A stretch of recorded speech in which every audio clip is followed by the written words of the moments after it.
something I'd like you to do in the okay, choose one of these metaphors for teaching. So teaching is a science because blah blah blah. You have to have evidence. Blah blah blah. Teaching is an art. So I want you to continue that sentence.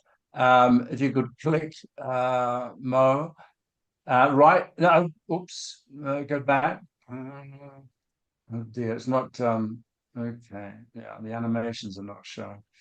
Okay. Write a sentence into the chat, completing one of those sentences. Just choose one of those things. Teaching is a blah, blah, blah, parenting, social work, because you've got to give a reason. Yeah. Put that into the chat and let's see what you come up with. I want a reason. I want a reason. You want a reason. It's not enough just to say it's an art. Because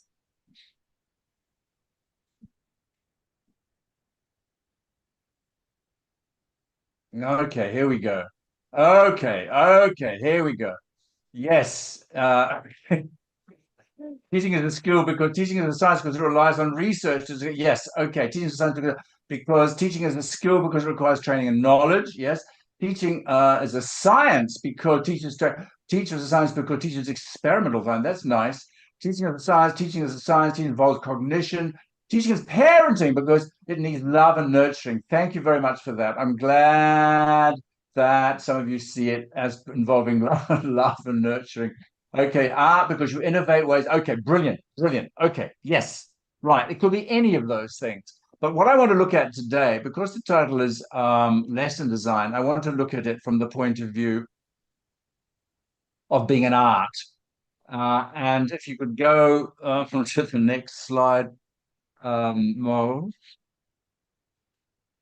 So this is the great and wonderful Henry Wooderson saying some years ago, T-cell practitioners, he suggests, are as individuals in the particular circumstances of their own classrooms, acting as artists in the exercise of their craft.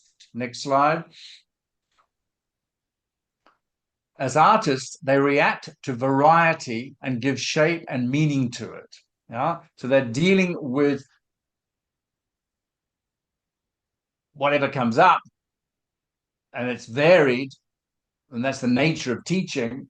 It's not very predictable all the time, and they give shape and meaning to it. And they do this by reference to the principles of their craft. So Wooderson is saying very much that it's an art and a craft. Thank you, Mo. Next slide. And so I want to talk here about what teaching shares with other arty, crafty kind of professions, like, for example, architects. And the what we're talking about here is design thinking, the kind of thinking that goes into the crafting of a building, the crafting of a good meal, or the crafting of a lesson. And there are four features of design thinking that I want to focus on. One is, first of all, designers frame the problem. Yeah, they get an overview of what the problem is. And then as they continue working on the problem, they'll need to refresh because new information will come in. They'll need to reframe the problem in the light of new information. And then what's very important is that they empathize with the end user of the product. So architects, good architects, get into the minds of the person who's going to be living in the building or using the building. And often this is a process which is fueled by images. They have images of what the building will be like when it's finished, just as teachers often attest to the fact that they design their lessons in terms of images. Now, when I started teaching and when I started teacher training, the question of framing didn't really exist. What was it? What do you remember what your teacher trainer said the most important thing when you're starting your lesson plan is to do what?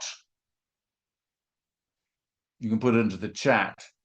What's the most important? What's the starting point of the lesson plan? According to, yes, okay, thank you. Yellow English. Yeah, well, and this is how Peter Watkins describes it. To write an effective plan, the teacher needs to think carefully about what exactly the aim of the lesson is. What will the learners learn? But, question mark, is that really how teachers start?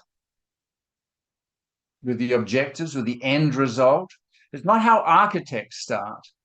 They have a general overview of the problem, and then by constantly refreshing that overview, the objectives start to become clearer. So I'm challenging the view that here, Peter Watkins is a very good teacher trainer and a very good friend of mine, but it is the kind of orthodoxy that we start with the aims. Research into how teachers or experienced teachers plan lessons contradicts that view.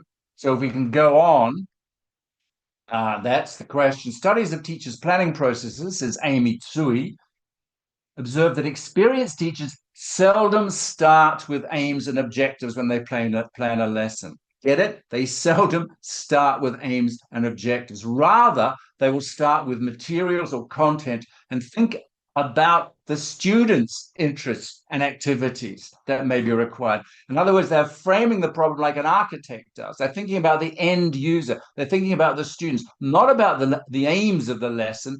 As today we're going to do the present perfect continuous. In the next slide, Jeremy Harmer says something very similar, or said in 1991. He's changed his mind since then, but he says teachers should make decisions about activities independently of what language or language schools they have to teach. Their first planning thought should center around what kind of class would be appropriate for the particular group of students on a particular day. What kind of class? This is what I call fit. It's the notion of fit, not aims, not objectives, but what will fit. I know this class. I know the time of day. I know how they feel. I know their motivation. So what can I do which will fit? What activities will fit? And that's the point that, and of course, the other thing is that the decisions don't stop once you've planned the lesson. And the analogy here is to flight crews, etc. That yes, there's a lot of decisions that are made before the flight. We can call those the pre-flight decisions, but there's also the decisions that they have to make in flight. Yeah, and these are the ones you can't necessarily anticipate. And teaching is very similar. That we're having to make decisions constantly, changing the plan, deviating from the plan. As Rose Senior says here, and this is again a study of experienced teachers, language teachers regularly deviate significantly from what they intended to teach in their lessons. Why? In response to ongoing student feedback. Yeah, I mean, not that the students are saying we don't like that, can we change it? But the teacher is vigilant. The teacher is watching the students and making decisions about the plan according to how it's going down, even though, she adds, such deviations may not be apparent to their classes. Jack Richards, and I quoted this in the synopsis of the talk, and this captures it brilliantly in one sentence. Teaching can be viewed not so much as the process of realizing plans, not so much as the process of realizing these pre-flight decisions, but as a creative interaction between the plans, the pre-flight decisions, the student responses to the plans, and teacher improvisation, teacher having to spontaneously deviate from the plan in response to the student's feedback. That's what teaching is all about. That's why it's an art. So we can summarize that visually like this. A lesson then consists of the plan, the responses by the students, and the teacher's improvisation. That is what a lesson is about. And this is very much the thinking behind schemes for teacher evaluation. So this is from the Equals Teacher Development Framework. It talks about the one value that they're looking for in teachers is a realization that planning needs to be flexible, and the plan should be modified in the light of the learning process and learners' needs. So they've recognized it's there in black and white in the Equal Teacher And same for the Cambridge scheme, the framework for teaching. An expert teacher adapts the lesson plan when necessary, is able to respond appropriately, confidently, and automatically for almost all unforeseen classroom events, and has developed a sophisticated understanding of the link between planning and teaching. There's almost unforeseen classroom events. I remember watching a teacher. I was evaluating a teacher at diploma level one evening in the school here in Barcelona, and the lights went out, and the teacher was completely and utterly incapable of responding appropriately to that circumstance. And I felt sorry for him, but stuff happens, and good teachers can cope with any circumstance. So here is a transcript of a teacher talking to a class at the beginning of a lesson. This is in Mexico. This is a real class. Teacher says, slow down, Mo, slow down. Teacher says, well then, Jorge, okay, this is the beginning of the lesson, the chat. And forgive me, those of you who've seen this before, I use it constantly because it captures something that seems to be so fundamental in teaching. Well then, Jorge, did you have a good weekend? Jorge says, yes. So the teacher says, what did you do? Jorge says, I got married. Oh, teacher says, you got married. Pause. You certainly had a good weekend then. There's laughter from the other students and a buzz of conversation. And then the teacher says, now, turn to page 56 in your books. Pause. You remember last time we were talking about biographies. So you're going back to the lesson plan. Teacher checks the book and lesson plan while the other students talk to Jorge in Spanish about his wedding, his nuptials. And there's the reference. So this is real data from a classroom. And to me, this captures something of, we've all experienced this, where teachers, hang on a minute, Mo, where teachers are confronted with something that's not expected, like the lights going out. But in this case, one of the students just got married, and the teacher, in a sense, ignores it. And she had probably very good reasons to do that. Maybe, they've got an exam next week and she has to do whatever is on page 56. But it seems to me that this is an opportunity that's really been lost, squandered, and possibly will have negative repercussions, particularly from Jorge, who might feel that he's been undervalued or underappreciated. So it's not to say that the teacher's not doing her job. She's doing it very well. She's very thorough. She's got, the lesson plan. She's got the book. She knows exactly where she's exhibiting here what you could call routine expertise. She's an expert teacher, but she's going through the routine. So if we go to the next slide, Mo.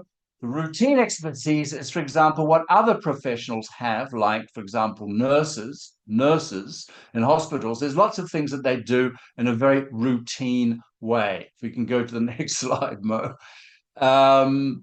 So this is what's called routine expertise. Stuff happens. Sometimes unpredictable stuff happens often in hospitals. Unpredictable stuff happens, so they have to adapt.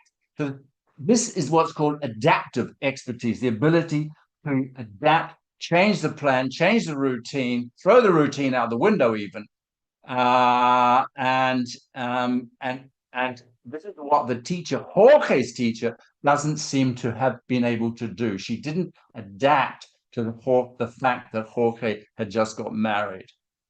Richards and Pennington, in a study, they looked at some first-year teachers, novice teachers in their first year. They found that none of the teachers, there's only 5, admittedly, none of the teachers departed from their lessons for more than a brief moment to pursue a topic or an example raised by a student. And none allowed spontaneous communicative tangents to develop. None allowed spontaneous communicative tangents to develop. That is to say, when you go off the subject of the lesson plan or the book or whatever, and you follow a tangent, follow the direction that's been suggested by the students, by something that the students said. In fact, more often than not, they followed their textbooks or lesson materials closely and did little teaching that was genuinely communicative. Now, these are novice teachers, and you cannot blame them. It's a hard job starting to teach. There's all sorts of reasons why they don't leave their lesson plans. Amy Tsui goes on talking about novice teachers. She said, Novice teachers tend to spend a long time preparing for lessons. I once had a teacher trainer who confessed that he'd spent 5 hours planning a lesson, one lesson of like 20 minutes. They have detailed lesson plans, which may include exactly what they're going to say, like a script, what action they intend to take, and even what they will put on the blackboard. Now, that's actually what we encourage teachers to do in their first training, pre-service teachers. But you cannot do that for the rest of your life. You'll go crazy. And also, the more time you spend planning the lesson, probably the less likely you are, or the less inclined you are to want to throw it out the window. But that's exactly what experienced teachers do. So what I wanted to give in the time we've got left is 3 tips of how to reduce planning time, how to move from the first year stage to the Jorge's teacher was unable to respond to the fact that he got married, to the teacher who could build that into her lesson. So 3 tips. First of all, and the first one is kind of obvious.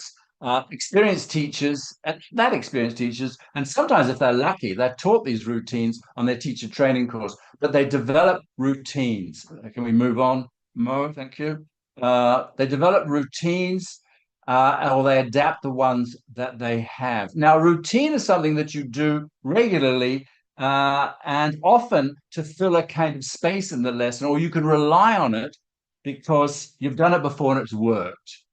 Kathy Bailey, in the next quote, talks about experienced teachers. The decision to depart from the plan, when they make that decision, is often smoothed by the ability to reach into the mental bag of tricks, to reach into their experience and pull out a previously used idea, thereby recycling a strategy judged to be successful in the past. That's what experienced teachers do. The use of such strategies or routines allows the teacher to depart from the plan, but minimizes the risk of doing so. Now, when I started teaching in Egypt, actually, that's why it's so nice to be back amongst you, those of you who are in Egypt at the moment. Go back a bit, Mo. The routine that I had was the dialogue build. I relied on it constantly. I'd been taught it on my pre-service training. Dialogue build is where you set up a situation using nothing more than this, pictures on a board, stick figures on a board, 2 people, A and B. You've got a dialogue situation. And what you do is you elicit ideas from the students as to what A is saying to B and then what B is saying to A. But there's not just eliciting, it's eliciting and then standardizing, because what the students say, so A might say, oh, what did happen? No. Okay, we need to tidy that up. What happened? And B says, I braked my arm. No. We tidy that up. So we put A and B's thing together. What happened? I broke my arm. And then maybe A says, what happened? It happened. We elicit that. We practice the intonation. We drill it. And then we put an answer to that. I was playing football and I fell. And then we build up something like 6 to 8 lines of a dialogue, which is constantly repeated, rehearsed, teacher, student, teacher, students, and pairs, until they've got it down and they can practice it on their own. And even they can start to change it. Say, okay, let's change the arm. Let's say he broke his leg. Think of a reason why he broke his leg. Okay, change the dialogue. Come up to the front of the class and perform the dialogue. Lots of intonation, etc. That was the dialogue build. It was fantastic. And they haven't seen anything yet. At the end of the stage, you put it onto the board like this. They can help you put it onto the board. There it is. What happened? I broke my arm. How I was playing football. Yes, it did better now. And then, of course, if it's on the board, then you can start to play with it. You can start highlight features of the grammar, if that's what you want to do, or you can start to remove pieces of it bit by bit and to encourage them to internalize it and remember it. So if we go through, we'll see it disappearing off the board until it's entirely in the student's head. Now, dialogue building was a godsend for me. It saved my bacon because I could do that for any lesson at any level, because any piece of language, any grammatical item can be put into a dialogue without a great deal of ingenuity. So whenever I had, or when I was doing substitute teaching, I did dialogue building, that was the first thing that came into my head. Picture on board, don't have to be an artist, and off you go. That's a routine. There are lots of other routines that over the years I developed. I stopped doing dialogue building and I started doing other kinds of routines, one of which is the class survey, the beginning of a unit of a course book, the theme. You get the students to compile a survey and question everybody. It's a whole lesson. I don't have time to go into that, but that's a fantastic routine. You can apply it to any unit of any course book. The second piece of advice to reduce planning time is to teach off your students. Teach off your students, not at them. Now, what does that mean? Well, it comes from a recent book that describes a teacher training course, piece of a teacher training course by Karen Johnson and two others. And they comment again that novice teachers often over-prepare, sometimes scripting out what they intend to say and do without consideration of how their learners may experience and respond to their instructions. So again, this is what good teaching is about, responding. So how can we, so their problem at the pre-service level is how can we encourage students to, or trainee teachers to teach off their students? And teaching off their students means being responsive, picking up on something they've said, something they've done, and using it and working it into the lesson. So Rob Haynes, a colleague of mine, wrote on an online discussion group, the best classes, his best classes, meaning the ones that everyone seemed to enjoy, we're talking about the students here, and learn from the most, have started with a conversation. Conversation sparked by a person's comment as he or she enters the room. Out of those conversations emerge language that we examine, question, and practice. Yeah? Something that sparks a conversation at the beginning of the lesson is enough to shape a lesson. Yeah? And that's teaching off the students, not at them. Yeah? Teaching off what they give you. A colleague of mine, Neil Forrest, who I've done a lot of teacher training with, he begins every lesson with students get into small groups, 3, 4 max, and they have to report to each other something that they've seen, something that they've done, something that they've read, something that they've heard since the last lesson. Yeah, so they're telling each other, oh yeah, I read this thing, I saw it on television, or somebody on the train was telling me about blah, blah, blah. The students are sharing this, and the teacher is going around helping, doing two things, helping with the language that they need to express these ideas. And of course, if they all speak the same language, then you can, and the teacher does too, then that's easily done. What is it you're trying to say? I'll tell you how to say it in English. But also the teacher's listening for good stories that they can be shared with the rest of the class. So after they've done the group work, the teacher says, okay, Geordie, tell us that thing that you saw in your on your way to work the other day. And that story is enough to generate a large section of the lesson. So if we go back to Jorge, poor old Jorge, what could the teacher have done here at that point?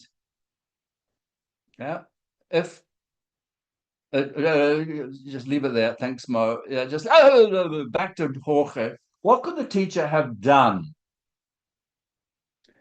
And then Polly says, congratulate the student. Yes, I mean, that's the human thing to do. If the teacher is a human being, it's fantastic.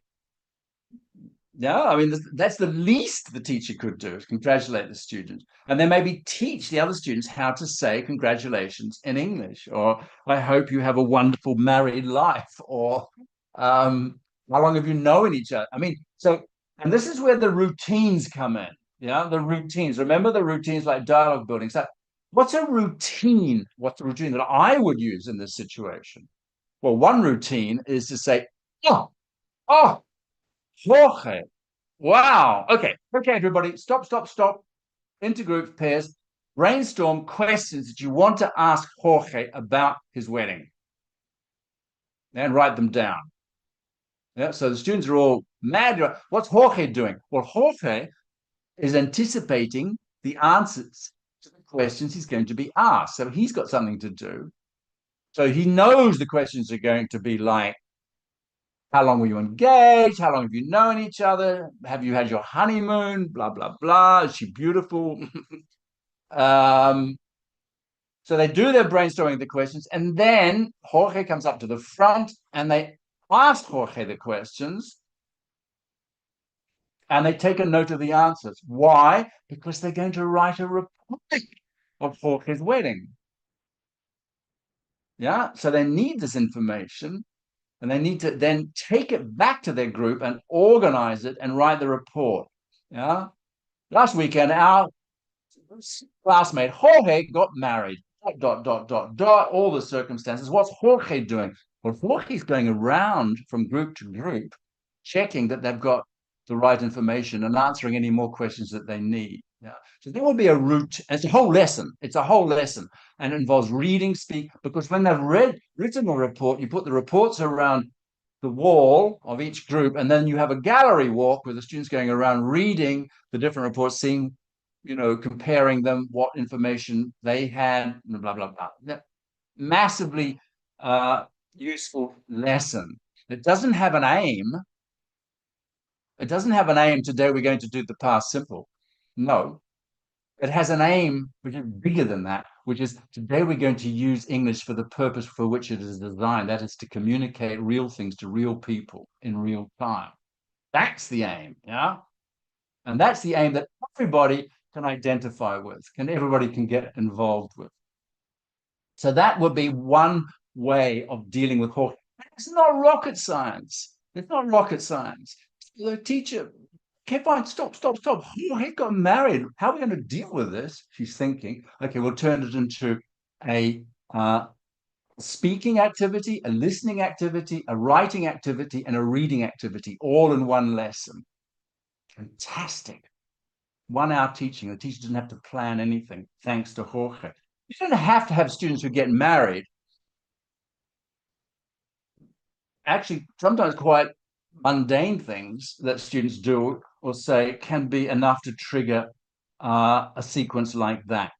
Okay, third piece of advice to reduce planning time, and this is that, and it's really related to the last one. Trust the learners, create some space for them, and take risks. I want to tell you a story. Many of you have heard the story before, but because it started in Egypt, I have to share it. So I was teaching in Egypt many years ago, before the internet, before anything. We didn't have anything. We had course books. We had Time magazine because that was one of the few foreign magazines in English that were available in the country. So I took the time. So I was teaching a group of beginners, adult beginners, young adults, beginners. Just think of that. I sensed that these students were kind of frustrated, that they knew more than my syllabus, my course book was allowing them to say. We were teaching from an extremely structural, controlled course book. We did like half a year on the present continuous, and then another half of a year on the present simple. The idea was until they were absolutely accurate, they were not allowed to move on. And I sensed the frustration of these students. These students spent a year in the class and they couldn't talk about what they did at the weekend. They couldn't have told me that they got married. So I said, what am I going to do? What can I do to create a figure, if you like, to see how much they know? So I came, all I had was this Time magazine cover. Go back. This Time magazine cover. And I put it on the wall, I put it on the board, and I sat down. And this was not my customary behavior. Usually, if I put a picture on the board, I would just start eliciting a dialogue. Is that okay? So going, okay, okay, now what?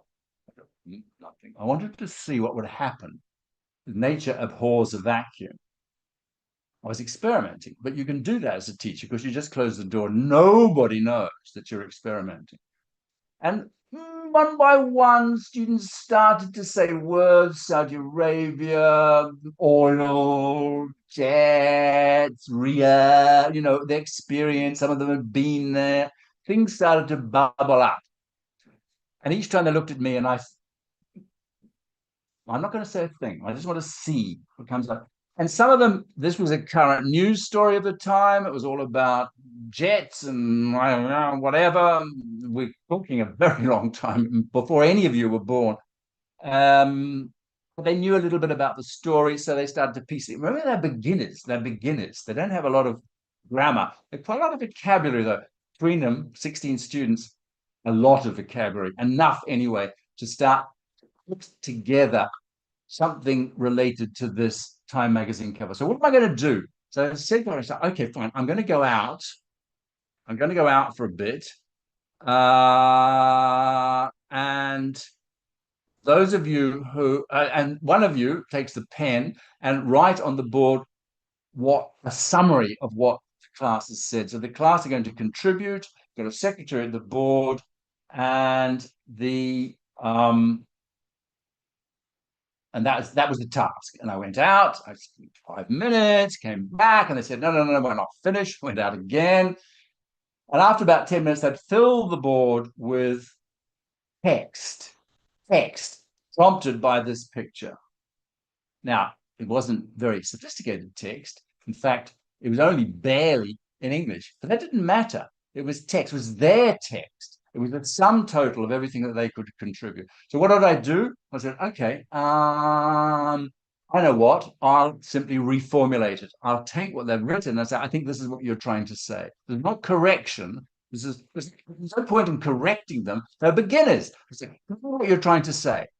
This is how I would say it. And wrote that, and they copied that down, and that was the end of the lesson.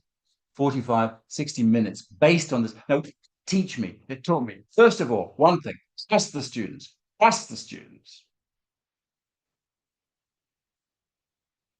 The second thing it taught me was that minimal means maximum output. All it took was this one whole lesson based around this one. No technology, no PowerPoint, no photocopying, no nothing. Piece of blue tack and this cover. A whole lesson from beginners. Yeah. And that was a hugely eye-opening moment for me. It taught me how I didn't need to plan lessons anymore. All I needed to do was something to trigger the language that is sitting there in the class, in the students, to get it out and then to do something with it.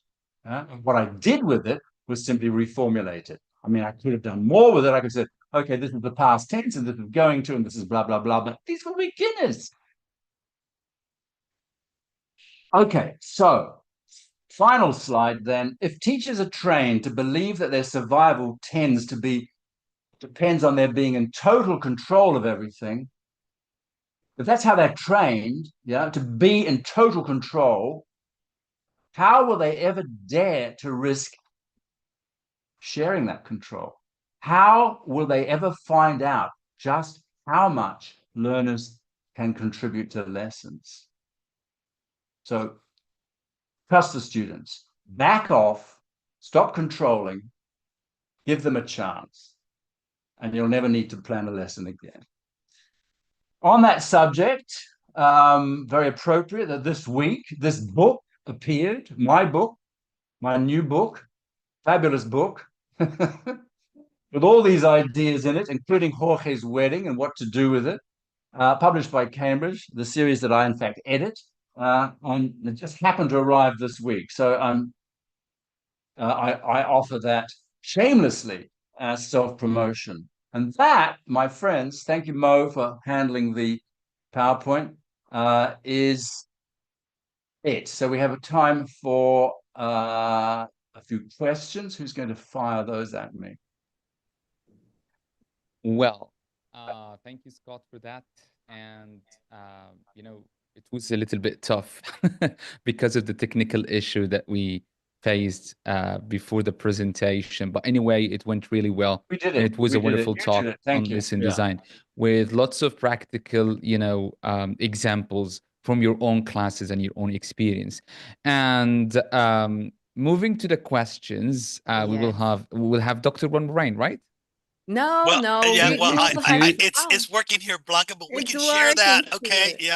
yeah. All right, off you So go. Blanca will take care of I that. think that was a great story that Scott told about Jorge. Yeah, Scott, I work at a state school. I work at many different schools, but I do work at a state school where we have to use a course book.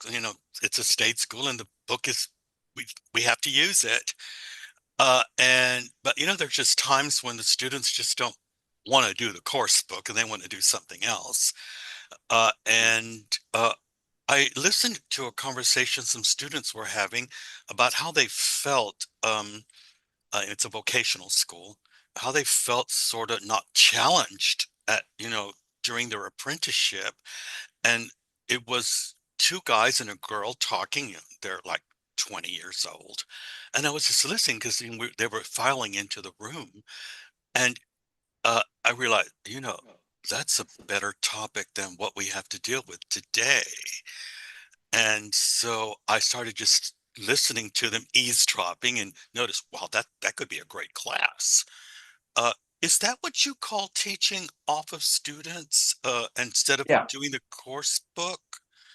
Is that almost like that definitely. Jorge story? Yeah, definitely. And in fact, I mean, and this is not, I keep saying this is not rocket science. This is something that experienced teachers do, not because they're lazy, not because they don't want to plan lessons, not because they don't want to use the course book, but they know that what's going to engage the learners are things that they are already engaged with. So that if you come into the class and the students are having some kind of discussion or that they seem to be upset about something, well, they were upset because they didn't feel challenged, that exactly. And finding out what it is that's bothering them or amusing them or whatever, it means that you have to have a certain relationship with the students that they can trust you as well. And it takes a while to build that. But once you've established that, once you've validated, see, Jorge, is he ever going to tell the teacher again anything about his personal life? Probably not, because the teachers ignored the fact that he got married. I mean, okay, maybe he was making it up. Maybe the teacher knew that. Maybe Jorge's a class clown. Who knows? But we do that. We forget we're doing it sometimes because we're so focused on, the aim of the lesson. Today I've got to teach the present perfect continuous. Nothing else counts. Yeah. So whatever the students do or say, I'm going to ignore it because the most important thing is the present perfect continuous. Now, if you're an airline pilot, the most important thing is to get that plane from wherever, Cairo to Rome. Yeah. You can't just say, I think I'll go to Athens today. No, you can't. That's the difference between teaching and also you can't say, I'm just going to abandon the flight plan. Yeah, I'm going to go back and have a cigarette out in the back. You can't do that because there's a lot of risk involved. Teacher, there's no risk involved in saying to Jorge, okay, we're going to abandon the lesson. We're going to talk about Jorge's wedding. Nobody's going to get hurt. Nobody's going to die. And the lesson will be a lesson that the students will remember to the end of their day. That's how it turned out. Scott, I have another question that follow up on that. Would that be considered the teaching off of students sort of in that category of negotiated syllabus? Yeah, absolutely. I mean, there's different ways that relinquishing control of the of the program, of the curriculum, works at every level, and it can work at the level of the course book. I mean, so we're not going to use a course book, are we going to negotiate the course book? We're going to negotiate how much we use the course book. If you're teaching one-to-one, you've got a private student, you're probably going to negotiate a great deal of the syllabus because you've only got one student to deal with, and they probably have very clear aims and needs. And you say, okay, what is it you want to do? Well, I'm going to a conference in 6 months. I need to give a presentation. Okay, fine. We'll do that. We'll practice that. That's good. Much more difficult if you're teaching 14-year-olds. I mean, they don't have a common purpose. They don't have a common aim.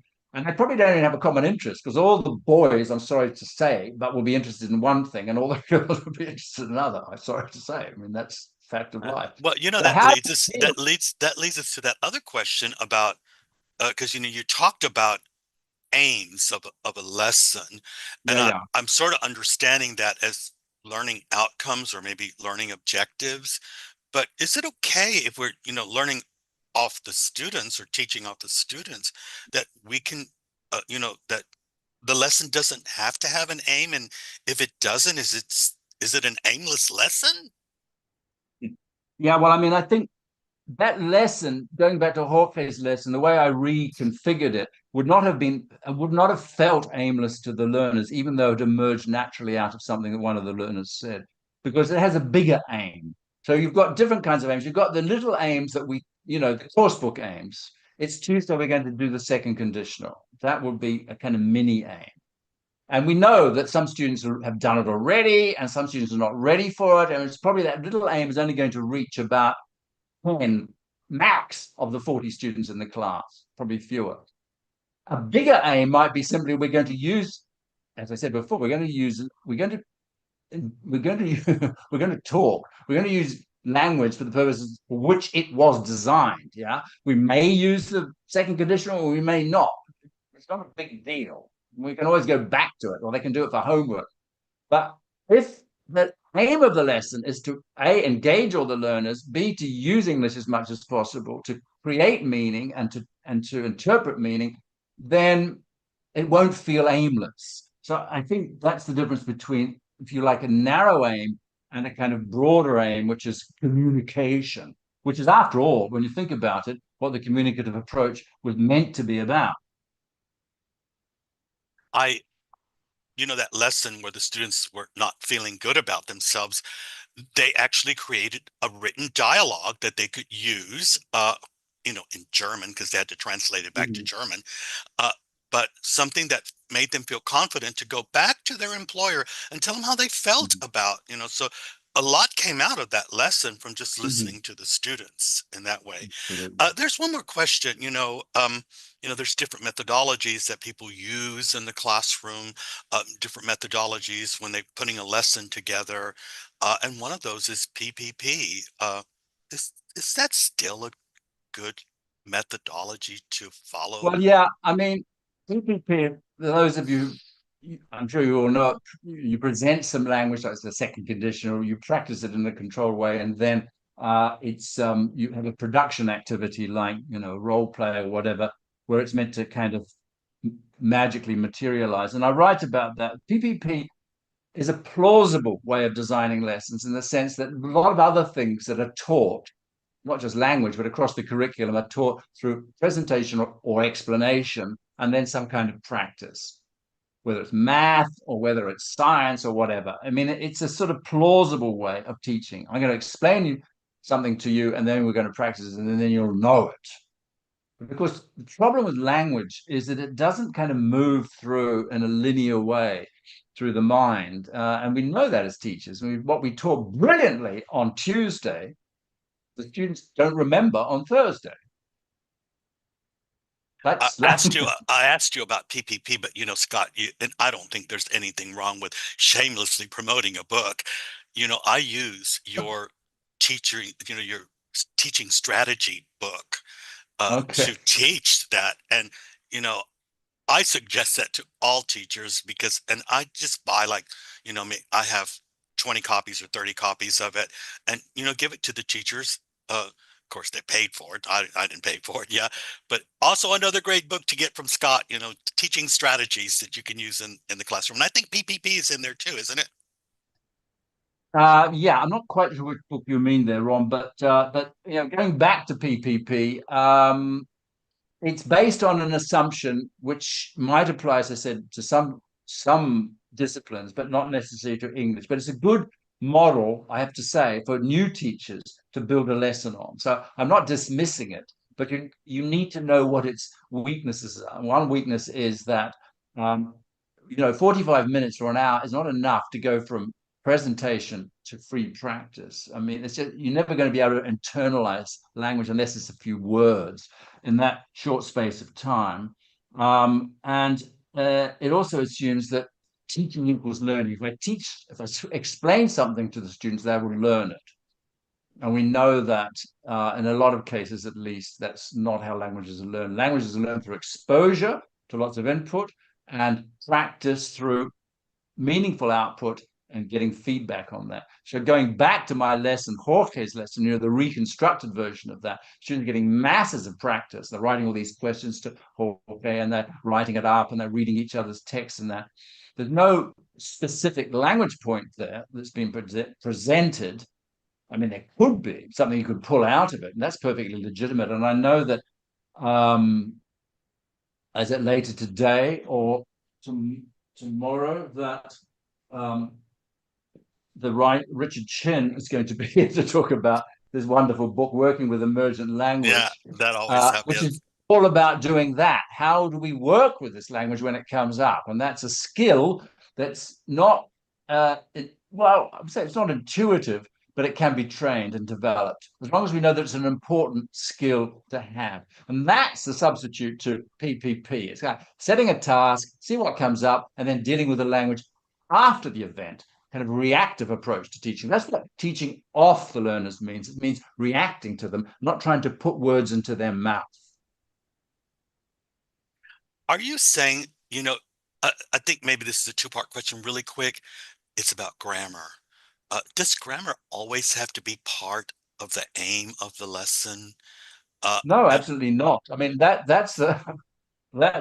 I'm saying this as somebody who's written 6 books with the word grammar in the title, so it sounds slightly hypocritical, but I mean, grammar is obviously important in language learning, but it's not the only thing. And also, there's more grammar that we teach than the students will ever need. I mean, we teach a lot of useless grammar, or maybe they need it for writing, or for well, you have that great YouTube video that I show my teachers about 10 things they should know about teaching grammar and maybe not teaching it. I always use that because I think it's great. It's a short little video. Well, I mean, I don't want to get too much into it. I don't want to. We've only got a few minutes, but I don't want to get started on this because I have, as some of you know, reasonably strong opinions. I'm not saying, but I do think teaching grammar reactively, teaching it as it comes up when it's needed, or popping it in when it's needed. So, I mean, for example, Jorge, I doubt very much. I mean, they say that was a transcription of a lesson. And Jorge said, I got married in the weekend. Now, no student I know says that. They would say, I am married this weekend, or I am married last weekend, or I married my wife last weekend. They don't say I got married. That's idiomatic. I mean, that's whatever Jorge said offered at least the possibility of saying, so if Jorge said, I am married this weekend, all he has to do is say, you're married now, but what happened in the weekend? He said, well, maybe I did married, I had married, I was married. Okay, no, listen to this. I got married, write it on the board. What other expressions do you know with got? Yeah. And off you go. So you can hate that. But I mean, that requires a fair amount of experience on the part of the students, a lot of confidence with the target language. But it comes. I mean, it's something worth developing, the ability to react to what students say. And if you can't think of how to say that better, just take a note and think about it, and then come back next lesson or whatever, or throw it back to the student themselves and say, okay, he said, I am married this weekend. Can anybody suggest a better way of saying that? And while the students are coming up with them, you say, what is it? What is it? What is it? What is it? Oh, I got married.